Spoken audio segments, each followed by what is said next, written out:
Hello, my name is John Venrick. I'll be doing my report on the Kathmandu Valley earthquake that happened recently in April 2015. Kathmandu Valley currently has a population of 2.5 million and a growth rate of 4% a year. There is uncontrolled growth of built-up areas.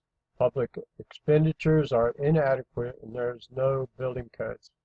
Many of the roads are too small for emergency vehicles to access, creating spaces of high vulnerability. The economic structure is 35% ag, 20% industry, and 45% services. Industrial products include carpets, textiles, foundry products, cigarettes, matches, wool, leather, shoes, and bricks. Industrial production is highly dependent upon foreign workers. 70% of the population is employed in agriculture. Agriculture is the main source of food, income, and employment for the majority of the population. Agriculture products include rice, corn, millet, barley, coffee, sugarcane, tobacco, potatoes, milk, meat, and fruit. Services consist of food service and tourism. The culture and religion is mostly Hindu-Buddhist. The occurrence of earthquakes has long been realized in this region. Alright, first I want to show you the little square at the top here.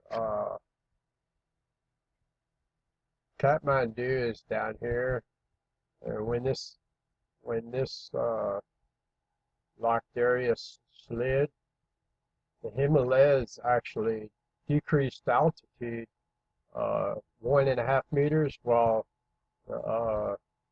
Kathmandu increased altitude by 1.5 meters. And looking at the prediction of this, this is a very predictable earthquake, actually.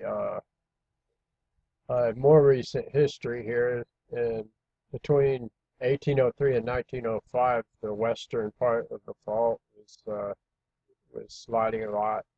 Then get over the 1900s, between 1930 and 1950, just in 20 years, the whole eastern side slipped. So then it left this middle part, and with all the pressure, so of course it's going to slip eventually.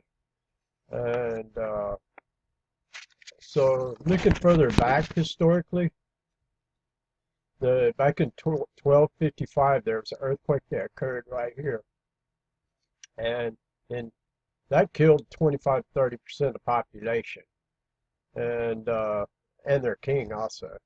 And then in 1344 an earthquake occurred right here, and this is 86 years. And then we go back here, 680 years later, 1934 happened, which killed 19,000 people. It was an 8.2 magnitude.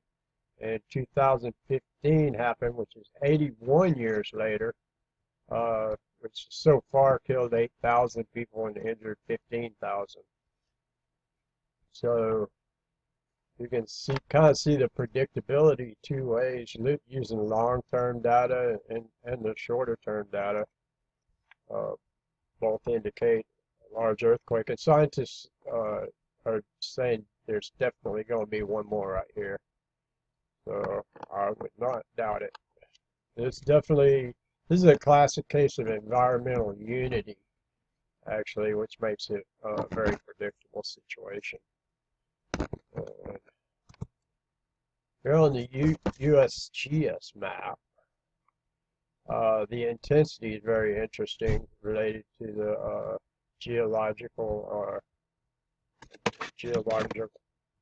composition here. Down here on the subduction side, this is the Indian plate. You can see how far the effects travel. They're more greatly magnified than up here. While this is right at where the action happened, where the severe stuff is. And over here, this doesn't go out quite as far because it's so rocky. And there's lots of little valleys in here. That's like Kathmandu's an old lake bed and had mud and sand. So, and you can look up here in these valleys.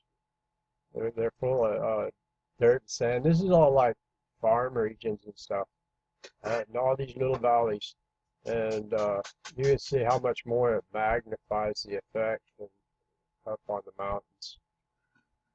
Geological composition is pretty interesting issue there. And this is the Eurasian plate, actually. The Indian plate, the Eurasian plate.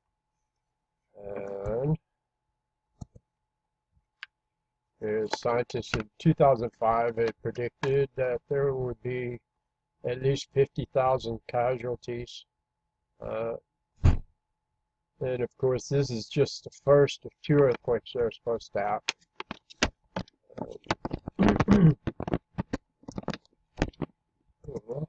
Oh yeah, British Red Cross said on PBS that Nepal airports were too small, and the roads get blocked a lot by landslides, which is a big problem for them in distributing supplies.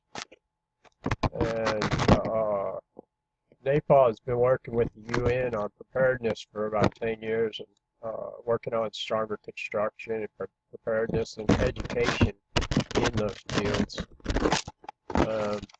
Most of the factors making this disaster worse is uncontrolled population growth and development. And poverty in Nepal makes it difficult for the government to deal with these issues. The earthquake had no foreshocks for warning this time. So, I mean, people are familiar with earthquakes, so they just, the big one was the first one, so they really having warning. And considering the population is 4 times what it was in 1934 and half as many people died, maybe they have learned some things that minimize casualties, maybe with construction. But we have to keep in mind that this was only a 7.8 magnitude. Scientists say there is one more coming. That might be the big one.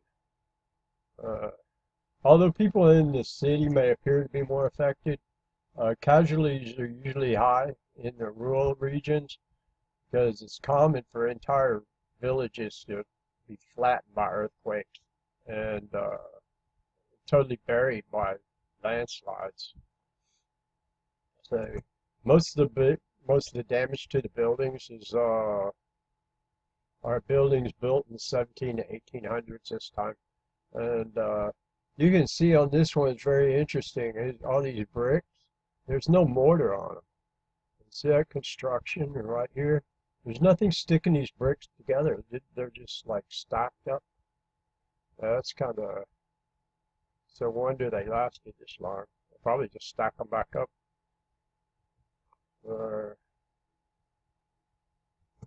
Related hazards include, let's see, interrupted utilities causing social unrest, and damaged sewers contributing to disease, and transportation infrastructure is crippled by the wreckage, and that makes it hard to distribute emergency supplies where it's needed. And what's interesting is they had 2,000 landslides, and one of them blocked the river and the mountains and made a really big lake, and it created a flood hazard all the way down into this part of India. This part of India happens to be a real low-lying area. It's probably awesome farming there because it gets flooded by the monsoons. So it's a lot of farms down here that are threatened by a flood hazard. But they're not even really sure because the dam might last 1,000 or 2,000, might last forever. They're not even sure if it's a hazard yet or not. What is ironic is China is pretty close by, and they're the largest producer of iron in the world, and Nepal doesn't have any rebar, so that's kind of a social political issue. Let's see, natural services include minerals exposed and eroded, to the valleys, providing rich farmland and providing the awesome beauty of the region. And here's my sites. This one out here is very interesting. It's China. It's on the Chinese web. You can get it on this site though. But it's funny seeing how they try and write English. But it was an awesome site for information on this earthquake. Anyway, that's it for my report. Aloha.